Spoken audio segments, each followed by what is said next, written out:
أهلًا وسهلًا كي دايرين؟ اش أخباركم؟ نتمنى إن شاء الله تكونوا كاملين بخير وعلى خير، ومرحبا بكم معايا في فيديو جديد.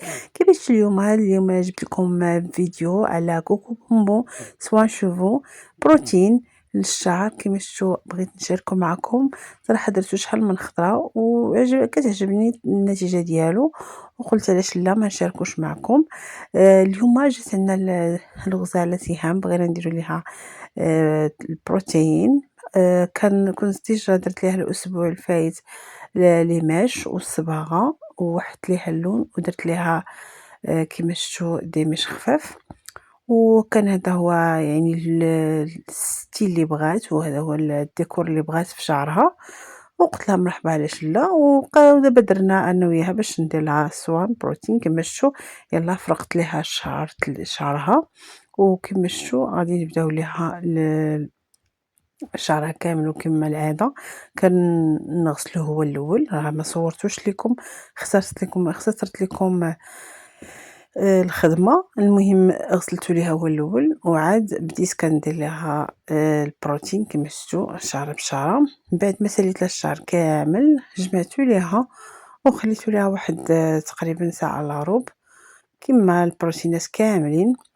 ومن بعد ما غسلتو ليها شللتو لها غير واحد شويه ماشي بزاف. المهم كنحتفظوا على 30% ديال البروتين في الشعر باش نخدموا عليه. كما شفتوا شعرها من الدقه الاولى طلع له اللون، حيتاش ديجا كانت دايره لي ميش ودايره الصباغه. وكما شفتوا حنا غادي نتعاونوا عليها حيتاش اصلا جات روطار الليل تقريبا.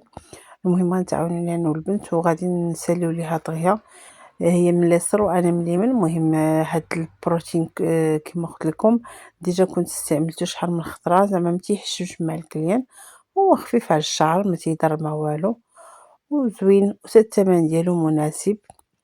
كما شفتوا حنايا متعاونين عليها باش نساليو ليها. راكم عارفين اهم حاجه في البروتين هي الطريقه باش كتخدم، كتضرب لي بوانت وضرب لي غاسين. المهم حاولنا اننا نسرعوا ليها الخدمه، ومن بعد غسلنا ليها وصيبنا لها البروشينغ عادي. كما شفتوا هذه هي النتيجه النهائيه.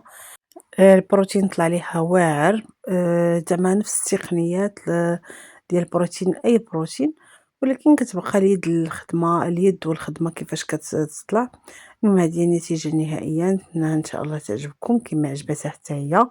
ولا كلوا راه ما درت ليه لا فلتر لا والو، ولكن هو احسن ب 100 درجه بهكا كما كتشوف، احسن من هكا. غير الاضاءه اللي كتلعب على لا فيديو. المهم هذا هو الفيديو اليوم، نتمنى ان شاء الله يعجبكم. الى عجبكم الفيديو ما تبخلوش عليا بلايك وتعليق، وتهلاو ليا في راسكم، والى اللقاء الى فيديو قادم ان شاء الله.